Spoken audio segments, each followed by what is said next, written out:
ನಮಸ್ಕಾರ ಸ್ನೇಹಿತರೆ, ನಮ್ಮ ಭಾರತ ತಂಡ ಮತ್ತು ಆಸ್ಟ್ರೇಲಿಯಾ ನಡುವಿನ ಇವತ್ತು ಎರಡನೇ ಟೆಸ್ಟ್ ಪಂದ್ಯದಲ್ಲಿ ನಮ್ಮ ಭಾರತ ತಂಡ ಒಂದು ಹೀನಾಯ ಪ್ರದರ್ಶನ ಕೊಟ್ಟಿದೆ. ಇದಕ್ಕೆಲ್ಲ ಕಾರಣ ಅಂದರೆ ರೋಹಿತ್ ಶರ್ಮಾ ಅಂತ ಕೂಡ ಹೇಳ್ಬೋದು. ಯಾಕೆಂದರೆ ರೋಹಿತ್ ಶರ್ಮಾ ಕೇವಲ 3 ರನ್ಗೆ ಔಟ್ ಆಗಿದ್ದಾರೆ. ಯಾಕಂದರೆ ನ್ಯೂಜಿಲೆಂಡ್ ಕೂಡ ಒಂದು 3 ಸೋಲಕ್ಕೆ ಕಾರಣ ಇವರೇ ಆಗಿದ್ದರು.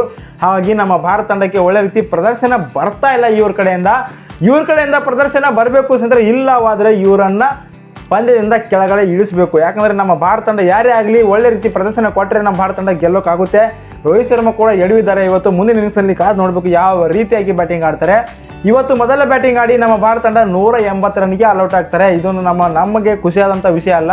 300 400 ರನ್ ಮಾಡಬೇಕು ನಮ್ಮ ಭಾರತ ತಂಡ ಕೂಡ ಹೇಳ್ಬೋದು. ಯಾಕಂದರೆ ಇಲ್ಲಿ ಜೈಸ್ವಾಲ್ 0ಕ್ಕೆ ಔಟ್ ಆಗ್ತಾರೆ, KL ರಾಹುಲ್ 37 ರನ್ ಮಾಡಿ ಔಟ್ ಆಗ್ತಾರೆ. ಅಂದರೆ ನಮ್ಮ ಕೊಹ್ಲಿ ಕೂಡ 7 ರನ್ಗೆ ಔಟ್ ಆಗ್ತಾರೆ. ಇವರು ಕೂಡ ಒಳ್ಳೆ ರೀತಿ ಪ್ರದರ್ಶನ ಬಂದಿಲ್ಲ. ಪಂತ್ ಬರೀ 21 ರನ್ಗೆ ಔಟ್ ಆಗ್ತಾರೆ. ಹಾಗೆಯೇ ಅಶ್ವಿನ್ 22 ರನ್ ಮಾಡ್ತಾರೆ. ಮತ್ತು ನಮ್ಮ ನಿತೀಶ್ ರೆಡ್ಡಿ ಅವರು 47 ರನ್ ಮಾಡ್ತಾರೆ. ಇವರು ಅತಿ ಹೆಚ್ಚು ರನ್ ಮಾಡ್ತಾರೆ. ಇವ್ರ ಕಡೆಯಿಂದ ಒಳ್ಳೆ ರೀತಿಯಾಗಿ ಪ್ರದರ್ಶನ ಬರುತ್ತೆ. ಹಾಗೆ ಗಿಲ್ ಕೂಡ ಒಂದು ಸಖತ್ತಾಗಿ ಆಟ ಆಡಿದ್ರು. ಅವರು ಕೂಡ ನಮ್ಮ ಭಾರತ ತಂಡಕ್ಕೆ ಹೆಲ್ಪ್ ಆಗಿಲ್ಲ ಅಂತ ಕೂಡ ನಾವು ಹೇಳ್ಬೋದಾಗಿದೆ.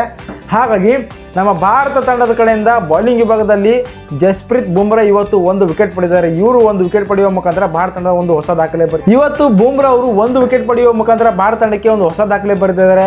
1 ವರ್ಷದಲ್ಲಿ 50 ವಿಕೆಟ್ ಪಡೆಯುವ ಮುಖಾಂತರ 2024ರ ಲಿಸ್ಟಿಗೆ ಸೇರಿದ್ದಾರೆ ನಮ್ಮ ಬುಮ್ರಾ ಅವರು ಅಂತ ಕೂಡ ಹೇಳ್ಬೋದಾಗಿದೆ. ಹಾಗೆ ಅದೇ ರೀತಿಯಾಗಿ 1983ರಲ್ಲಿ ಕಪಿಲ್ ದೇವ್ ಅವರು 75 ವಿಕೆಟ್ ಪಡಿತಾರೆ. ಅದೇ ರೀತಿ 1979ರಲ್ಲಿ ಕೂಡ ಕಪಿಲ್ ದೇವ್ ಅವರು 74 ವಿಕೆಟ್ ಪಡಿತಾರೆ. ಅಲ್ಲಿಯೂ ಕೂಡ ಅಂದರೆ 50+ ಮಾಡ್ತಾರೆ ಅಂತ ಕೂಡ ಹೇಳ್ಬೋದು. ಅದೇ ರೀತಿಯಾಗಿ 2002ರಲ್ಲಿ ಜಹೀರ್ ಖಾನ್ ಕೂಡ 51 ವಿಕೆಟ್ ಪಡೆಯುವ ಮುಖಾಂತರ 50+ ವಿಕೆಟ್ ಪಡೆದಂಥ ಆಟಗಾರರ ಲಿಸ್ಟ್ನಲ್ಲಿ ಇವರು ಕೂಡ 3ನೇದವರು.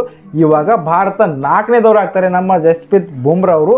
ಈ ರೀತಿಯಾಗಿ ದಾಖಲೆ ಬರೆದಿದ್ದಾರೆ ಇವತ್ತು ಅಂತ ಕೂಡ ಹೇಳ್ಬೋದು. ಹಾಗೆಯೇ ಸಿರಾಜ್ ಮತ್ತು ಮಾನಸ್ ಲಬುಸೇನ್ ಅವರು ಕೂಡ ಒಂದು ಮಾತಿನ ಚುಕ್ಮತಿ ಕೂಡ ಆಯಿತು, ಜಗಳ ಕೂಡ ಆಯಿತು ಅಂತ ಕೂಡ ಹೇಳ್ಬೋದಾಗಿದೆ. ಯಾಕಂದರೆ ಇಲ್ಲಿ ಮಾನಸ್ ಲಬುಸೇನ್ ಅವರು ಒಂದು ಸ್ಟ್ಯಾಂಪ್ ಬಿಟ್ ಕಡೆಗೆ ಸರಿದಾಗ ಸಿರಾಜ್ ಅವರು ಅವ್ರ ಕಡೆಯಿಂದ ಬಾಲ ಎಸೆದ್ರಿಂದ ಅವರಿಗೂ ಕೋಪ, ಇವರಿಗೂ ಕೋಪ, ಹಾಗೆ ಮಾತಿನ ಚಿಕ್ಕಮುಕ್ಕಿ ಕೂಡ ಆಯಿತು.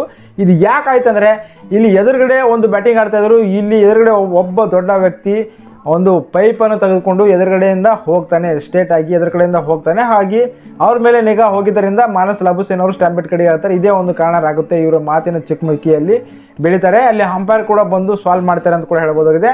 ಸ್ನೇಹಿತರೆ, ಒಟ್ಟಾರೆಯಾಗಿ ನಾವು ಭಾರತ ತಂಡ 2ನೇ ಇನ್ನಿಂಗ್ಸ್ನಲ್ಲಿಯೂ ಕೂಡ ಸಖತ್ತಾಗಿ ಬ್ಯಾಟಿಂಗ್ ಆಡಬೇಕಂದ್ರೆ ಮೊದಲ ಇನ್ನಿಂಗ್ಸ್ನಲ್ಲಿ 80 ರನ್ ಪ್ಲಸ್ ರನ್ ಮಾಡಿದ್ದಾರೆ ಆಸ್ಟ್ರೇಲಿಯಾದವರು. ಅವರು ಕೂಡ ಲೀಡ್ಗೆ ಬರ್ತಾ ಇದ್ದಾರೆ. 1 ವಿಕೆಟ್ ಮಾತ್ರ ಹೋಗಿದೆ ಅವ್ರ ಕಡೆಯಿಂದ ಅಂತ ಕೂಡ ಹೇಳ್ಬೋದಾಗಿದೆ. ಅದು ಕೂಡ ನಮ್ಮ ಬೂಮ್ರಾ ಅವರು ವಿಕೆಟ್ ಪಡೆದಿದ್ದಾರೆ. ನಿಮ್ಮ ಅಭಿಪ್ರಾಯದ ಪ್ರಕಾರ ನಾಳೆ ಯಾರು ಅತಿ ಹೆಚ್ಚು ವಿಕೆಟ್ ಪಡಿತಾರೆ ಅಂತ ಕೂಡ ಕಮೆಂಟ್ ಮಾಡಿರಿ. ಸಾಧ್ಯವಾದಲ್ಲಿ ಈ ಚಾನಲ್ ತಮಗೆ ಇಷ್ಟವಾದಲ್ಲಿ ಈ ಚಾನಲ್ ಕೂಡ ಸಬ್ಸ್ಕ್ರೈಬ್ ಆಗಿ ಸಪೋರ್ಟ್ ಮಾಡಿರಿ. ಧನ್ಯವಾದಗಳು.